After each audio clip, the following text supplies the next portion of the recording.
Little town in New Zealand, where the sea breeze whispered through the pohutukawa trees and the hills rolled gently into the horizon, lived a boy named Jonathan. He was 15, quiet, thoughtful, and known for always asking, "Do you think this is okay?" before making a decision. Jonathan wasn't the type to stand out. In class, he hesitated to raise his hand, even when he knew the answer. On the rugby field, he often passed the ball too soon, afraid he'd mess up if he held on for too long. His friends liked him, but even they noticed how often he'd doubt himself. It wasn't that Jonathan wasn't smart or capable, he was. But somewhere along the way, he had started to believe that everyone else's opinions mattered more than his own. His parents often reassured him. "Trust yourself, John. You've got a good head on your shoulders." But it didn't stick. He waited for validation, afraid to fall. Then one day, something happened. It was the day of the annual coastal trek, a local tradition where students hiked through the forested hills down to a secret beach. It was meant to build confidence and connection. Jonathan almost backed out. "What if I get lost?" he muttered. But his teacher, Ms. Kara, gave him a gentle nudge. "You'll be fine, John. Just follow the trail, and your instincts." The trek began smoothly. Students laughed and walked in small groups. But as they reached the thickest part of the bush, a fork in the path appeared. Most of the group followed the wider trail, trusting the leaders in front. Jonathan paused. Something didn't feel right.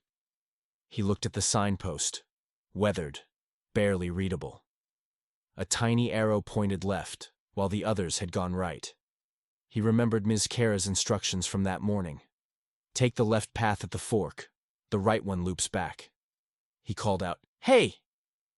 I think we're going the wrong way." A few kids turned and laughed. "Come on, Jonathan. Since when do you lead?"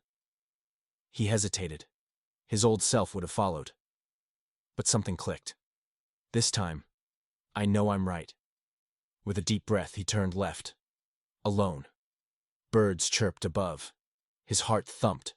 But the deeper he went, the more the trail matched what Ms. Kara had described. Eventually, sunlight streamed through the trees, and the sound of waves grew louder. He had found the beach. A few minutes later, one by one, others started arriving too. "You were right," someone said. "We took the long way around." Jonathan smiled, not in triumph, but in quiet realization. That evening, as the group sat around the bonfire, roasting marshmallows and watching the tide roll in, Ms. Kara came over. "Heard you took the right path when no one else did." Jonathan nodded. "For once, I trusted myself." She grinned. "That's what leadership looks like. Not always loud, but always brave." From that day on, Jonathan changed. Not overnight, but steadily. He started speaking up more, trusting his voice. He no longer asked, "Is this okay?" before every move. He still listened to advice, but he listened to his own mind first. And sometimes, on quiet evenings, he'd walk that same forest trail again. Not to prove anything, but to remember the day he stopped waiting for permission to believe in himself. Moral of the story: true confidence comes not from the voices of others, but from trusting your own inner voice. When you stop waiting for approval and start believing in yourself, your mind becomes strong, steady, and free.